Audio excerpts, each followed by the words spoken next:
అదే RTV app వార్తల్ని క్షణాల్లో చదివే అవకాశం ఉంటుంది. ఒక న్యూస్ పేపర్, ఒక టెలివిజన్ ఛానల్ మీ చేతుల్లో ఎప్పుడూ ఉంటాయి. ఎసెన్షియల్ పరిశ్రమలో ఘోర ప్రమాదం జరిగింది. ఈ పరిశ్రమ వద్ద బీసెఫ్కి వెళ్తున్నటువంటి విధులకు వెళ్తున్న కార్మికులు రియాక్టర్ పేలి అక్కడే పడిపోయారు. ఇంకా రియాక్టర్ దగ్గర ఎంతమంది చనిపోయారో, ఎంతమంది దెబ్బలు పేలారో కనీసం యాజమాన్యం ఎటువంటి వివరాలు అనేది బయట పెట్టడం లేదు. ఈ రోజు మేము అత్యుతాపంలో ఉన్నటువంటి ఎవరైతే గాయపడ్డారో వాళ్ళ దగ్గరికి వెళ్ళాం. వాళ్ళ దగ్గరికి వెళ్తే ఒకరు చెవులు పోయి, ఒకరు చేయి పోయి, ఒకరు కాలు పోయి, ఇంత దుర్మార్గమైన ఘటన జరిగితే కనీసం యాజమాన్యం వచ్చి ఎవరికి ఏ ఊరు వాళ్ళకి ఏం జరిగింది, కుటుంబాలన్నీ కూడా ఇక్కడ వచ్చినా సరే కనీసం సమాధానం చెప్పడం పరిస్థితి. ఈ యొక్క ఎస్సీజెడ్లో ఉన్నటువంటి ఫార్మా కంపెనీలు వాళ్ళ లాభాల పరమావధిగా కార్మికుల ప్రాణాలు పణంగా పెట్టి పనిచేస్తున్న వాళ్ళు మాత్రం వాళ్ళ లాభాల పరమావధిగా పనిచేస్తున్నారు. కార్మికుల భద్రతని కనీసం పట్టించుకోవడం లేదు. ఇంతకుముందే మన పక్కన ఉన్నటువంటి సాహిత్య ఫార్మాలో పెద్ద ప్రమాదం జరిగింది. నిన్న కాక మొన్న ఇక్కడ వసంతలో పెద్ద ప్రమాదం జరిగింది. ఇటువంటి ప్రమాదాలు నిరంతరం జరుగుతున్నా సరే ఈ యొక్క యాజమాన్యాలు కానీ, ఏదైతే ఏపీఎస్ అధికారులు కానీ, లేబర్ అధికారులు కానీ, ఫ్యాక్టరీ ఆఫ్ ఇన్స్పెక్టర్ కానీ, కలెక్టర్ కానీ ఏదో ప్రకటనలు ఇచ్చి ఆ రోజుకి కూతు మాత్రం చెప్పి ఏదో ఒక నష్టపరిహారం ఇచ్చి చేస్తున్నారు తప్ప ఏదైతే పరిశ్రమలో భద్రతలు లేవు ఆ భద్రతల్ని పట్టించుకోవడం లేదు. ఏవైతే సేఫ్టీ ఆడిట్ ప్రతి సంవత్సరం చేస్తున్నాం, ప్రతి 6 నెలలకు చేస్తున్నాం చెప్పి ప్రకటన చేస్తున్నారు. మరి ఆ భద్రతా ప్రమాణాలు పాటించినాయి. ఏదైతే సేఫ్టీ ఆడిట్ నిర్వహించినా ఆ యొక్క ఆడిట్ రిపోర్ట్ని బయట పెట్టట్లేదు. ఎవరైతే ఆడిట్ అనేది చేసిన తర్వాత భద్రతా ప్రమాణాలు పాటించలేదు వాళ్ళ మీద యాక్షన్ తీసుకోవడం వల్లే ఇలాంటి ప్రమాదాలు తరచూ జరుగుతున్నాయి. ఇప్పటికైనా యాజమాన్యాలు, ప్రభుత్వం వెంటనే స్పందించి ఇలాంటి ప్రమాదాలు జరిగిన యాజమాన్యం పైన శిక్షలు వేయాలి. ఇటువంటి పరిశ్రమలు బ్యాన్ చేయాలి.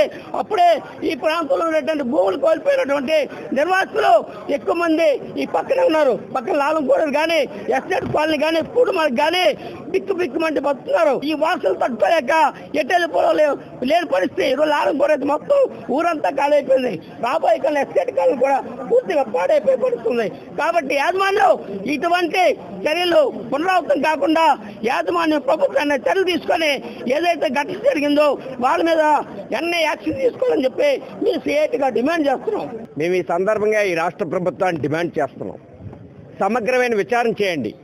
ఈ ప్రమాదం మీద సమగ్రమైన విచారణ చేయండి. గాయపడ్డ వాళ్ళు ఎంతమంది, ఇప్పుడున్న ప్రాథమికమైన చనిపోయిందని, కార్మికులు తీవ్ర గాయాలతో 18 మంది తీవ్ర గాయాలతో ఉన్నారు. ఒక కార్మికురాలు చనిపోయిందని, మరొక 20 మంది కార్మికుల వరకు స్వల్ప గాయాలకు గురయ్యారనే సమాచారం ఇప్పటికే వచ్చింది.